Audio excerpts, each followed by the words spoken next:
First up, let's talk about money. Specifically, your money, or rather, the money you happily hand over for that artisanal sourdough starter, or that slightly too expensive subscription box. PCI DSS stands for Payment Card Industry Data Security Standard. It's a set of rules created by the major credit card companies themselves: Visa, MasterCard, Amex, Discover, and JCB. Think of them as the 5 families of finance, but instead of cement shoes, they enforce their will with compliance mandates. The primary goal here is pretty straightforward: keep online payments secure and protect cardholder data. This standard applies to basically anyone who dares to accept, process, store, or transmit credit or debit card information.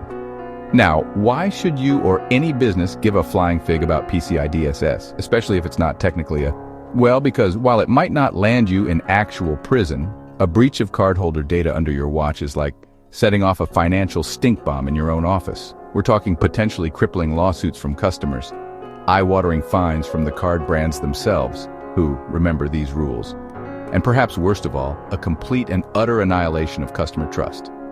So, PCI DSS isn't just a suggestion. It's a do this or face the fiscal music kind of deal. It involves things like building and maintaining a secure network, protecting stored cardholder data, ideally by not storing it if you don't absolutely have to, implementing strong access control measures, and regularly monitoring and testing your networks. It's like a very specific, very demanding, and very necessary digital hygiene routine for anyone handling payment cards. All right, let's move from your wallet to your, everything else about you that's medical. Enter HIPAA, the Health Insurance Portability and Accountability Act. This is a bona fide US law passed way back in 1996, which in internet years is basically the Jurassic period. Its main job, and it's a big one, is to protect your medical records and patient privacy. Think of HIPAA as the stoic, tight-lipped digital bodyguard for all that deeply personal health information you'd rather not see plastered on a billboard or used as a punchline in a terrible office comedy. The core goal of HIPAA is to secure what's called protected health information, or PHI. This isn't just your diagnosis for that embarrassing rash. It's your name, address, social security number, medical history, test results, insurance information, basically anything that can be used to identify you in a medical context. And who needs to play by HIPAA's rules? Well, it's a fairly extensive guest list: doctors, dentists, hospitals, clinics, psychologists, chiropractors, pharmacies, and health insurance companies. But wait, there's more. It also applies to their business associates, the IT vendors, the billing companies, the data storage providers. If they touch PHI, they're in the HIPAA club. So why is this so incredibly important? Well, imagine your most sensitive health information, perhaps a mental health diagnosis, a chronic illness, or details of a past surgery, suddenly becoming public knowledge. The potential for misuse is terrifying. We're talking identity theft on a grand scale, where someone could use your health information to get medical care in your name, leaving you with the bills. Or consider the possibility of blackmail or discrimination in employment or housing. Leaking health data isn't just an oopsie. It can have devastating, life-altering consequences for individuals. And for the organizations responsible, massive fines, corrective action plans, and a reputation shredded faster than a confidential document in a faulty shredder. HIPAA mandates specific safeguards: administrative, physical, and technical. Administrative safeguards include things like having designated privacy and security officers and conducting regular risk assessments. Physical safeguards means securing locations where PHI is stored, like locking file cabinets and server rooms. Technical safeguards involve things like access controls, so only authorized people can see your data, encryption, scrambling data so it's unreadable if stolen, and audit trails, tracking who accessed what, when. It's a comprehensive, if sometimes bewildering, framework designed to keep your secrets safe. Because when it comes to your health, privacy isn't just a preference, it's a fundamental right. Now, let's shift gears from personal data to something even more fundamental: the actual physical infrastructure that keeps our society from collapsing into a pre-industrial hellscape. I'm talking about our water supply, our electricity grid, and yes, even our nuclear plants. These aren't run by hamsters on tiny wheels, as much as that would be adorable. They run on sophisticated technology, specifically operational technology, or OT systems. These are the digital brains and nervous systems controlling the pumps, valves, turbines, and switches that power our critical infrastructure, the stuff we rely on every single second of every single day without even thinking about it. And because these systems are increasingly connected to networks, they're also increasingly vulnerable to cyber attacks. This is where things like NERC CIP come into play. NERC CIP stands for North American Electric Reliability Corporation Critical Infrastructure Protection. It's a bit of a mouthful, I know. Sounds like a committee that argues about the optimal font for warning signs. But it's a crucial US framework of mandatory standards designed specifically for securing the bulk electric system, the big power plants and transmission lines. The goal is starkly simple: prevent cyber attacks that could cripple power plants, disrupt pipelines, contaminate water systems, or cause widespread blackouts. Why does this matter so profoundly? Well, picture this: a successful cyber attack on the power grid. It's not just your Netflix binge being rudely interrupted. It's hospitals losing power, traffic lights going dark, communication systems failing, financial markets grinding to a halt. It's chaos. A cyber attack on a water treatment plant could lead to contaminated drinking water. An attack on a pipeline could cause environmental disasters or fuel shortages. And an attack on a nuclear facility. Well, let's just say the consequences there don't bear thinking about too closely without a stiff drink. This isn't hyperbole. These are genuine, recognized threats. NERC CIP standards are incredibly detailed and prescriptive, covering everything from cybersecurity policies and personnel training to incident response and recovery planning.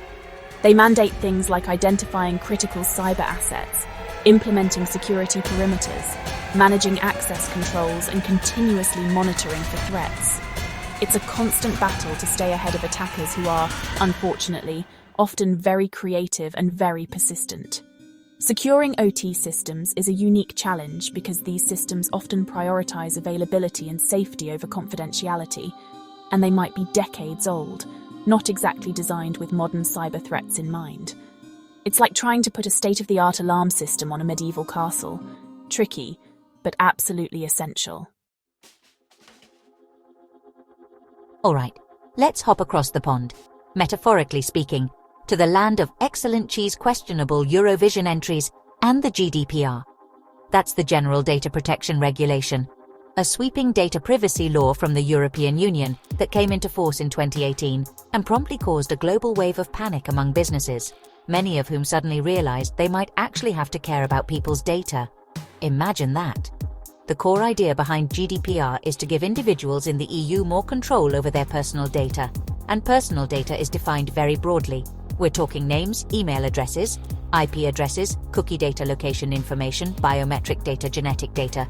Basically, if it can be linked to a person, GDPR probably covers it. Now you might be thinking, aha, I'm not in Europe. My business is based in, say, a charmingly dilapidated shed in Des Moines.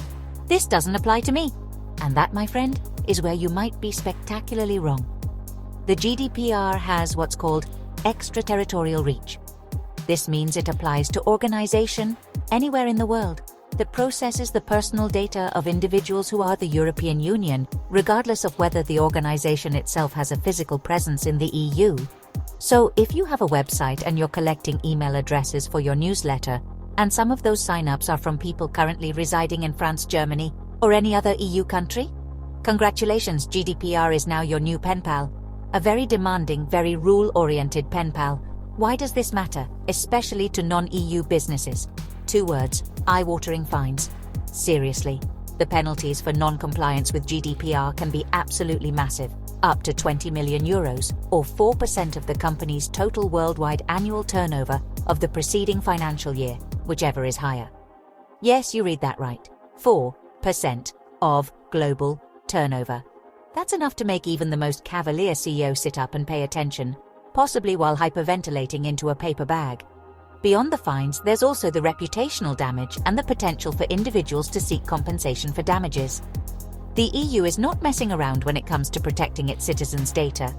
GDPR grants individuals a whole host of rights, including the right to access their data, the right to have inaccuracies corrected, the right to have their data erased, the right to be forgotten, the right to restrict processing, and the right to data portability. Businesses need to have clear privacy policies, obtain explicit consent for data processing, where required implement appropriate security measures, like encryption and pseudonymization, report data breaches promptly, usually within 72 hours, and in some cases, appoint a data protection officer, DPO. It's a paradigm shift, really, forcing companies to adopt a privacy by design and by default approach.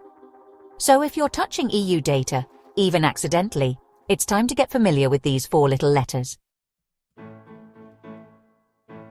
Now let's take a slight detour from specific laws about specific data types and talk about something a bit more holistic. I'm talking about ISO 31000. And no, that's not the model number for a particularly efficient Scandinavian vacuum cleaner, though it does aim to clean up messes in a way.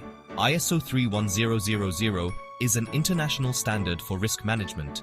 It's not a law you follow, and it's not specific to cybersecurity.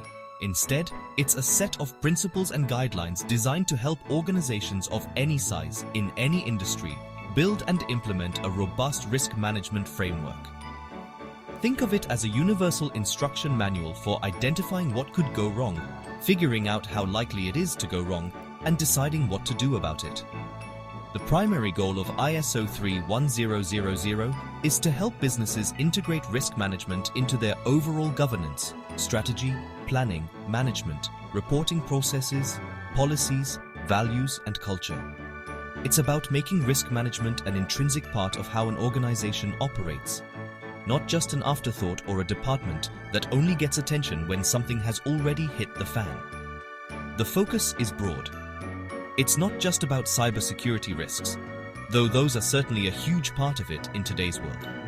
It also encompasses financial risks, legal risks, operational risks, safety risks, reputational risks, basically anything that could prevent an organization from achieving its objectives. So why should anyone bother with a voluntary standard like ISO 31000? Because frankly, flying by the seat of your pants is a terrible business strategy. Surprises are rarely good in the corporate world, especially when those surprises involve catastrophic failures or massive losses. ISO 31000 provides a structured approach to proactively identify potential problems they happen, assess their potential impact, and implement controls or strategies to mitigate them. It helps organizations make more informed decisions, allocate resources more effectively, and improve their resilience when, inevitably, things do go sideways. It's about moving from a reactive firefighting mode to a proactive, let's not set the building on fire in the first place mode. Implementing ISO 31000 involves establishing a clear context for risk management, conducting thorough risk assessments, identification, analysis, and evaluation, treating risks by avoiding, reducing, transferring, or accepting them, and then continuously monitoring and reviewing the process. It emphasizes communication and consultation with stakeholders throughout. While it doesn't tell you what controls to put in place for cybersecurity, it provides the framework within which you can make sensible decisions about those controls, aligning them with your overall business objectives and risk appetite.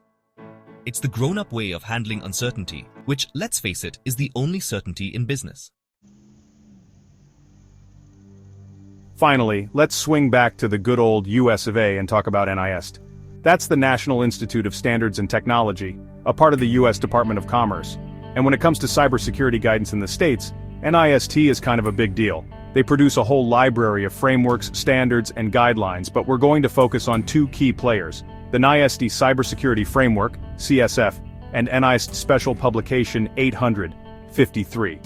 These are essentially the US government's best attempt at creating a comprehensive playbook for how to do cybersecurity properly. The NIST Cybersecurity Framework, or CSF, is a voluntary framework. I repeat, it was developed through collaboration between government and private industry, and its goal is to provide a high-level strategic view of cybersecurity risk management. It organizes cybersecurity activities into 5 core functions: identify, protect, detect, respond, and recover. Think of it as a common language that organizations can use to understand, manage, and express their cybersecurity posture. While it's voluntary for most, many private sector companies have adopted it because, well, it's actually pretty good and provides a solid foundation. It's like a well-respected cookbook. You don't to use it, but the recipes are generally reliable. Then there's NIST Special Publication 853. This one is a bit more insistent. While the CSF is a friendly guide, NIST 853 is a comprehensive catalog of security and privacy controls for all U.S. federal information systems, except those related to national security. And here's the kicker. If you're a federal agency or a contractor working for a federal agency, especially in defense, compliance with NIST 853, or parts of it, is often. This document is incredibly detailed, listing hundreds of specific controls covering everything from access control and incident response to personnel security and physical protection. It's less of a cookbook and more of an encyclopedia of how not to let the bad guys win. So, why do these NIST documents matter, even if you're not a government agency or contractor? Because they effectively set a gold standard for cybersecurity practices, not just in the US, but often influencing international standards too. Many private companies look to the CSF and even the more detailed controls in 853 as benchmarks for their own security programs. Adopting these frameworks can help organizations build robust cybersecurity capabilities, manage their risks more effectively, and demonstrate due diligence. It's about establishing a mature, defensible security posture. In a world where cyber threats are constantly evolving, having a solid, well-regarded framework to guide your efforts is not just smart, it's essential for survival. Right, so there you have it, a whirlwind tour through the thrilling and occasionally terrifying world of cybersecurity regulations and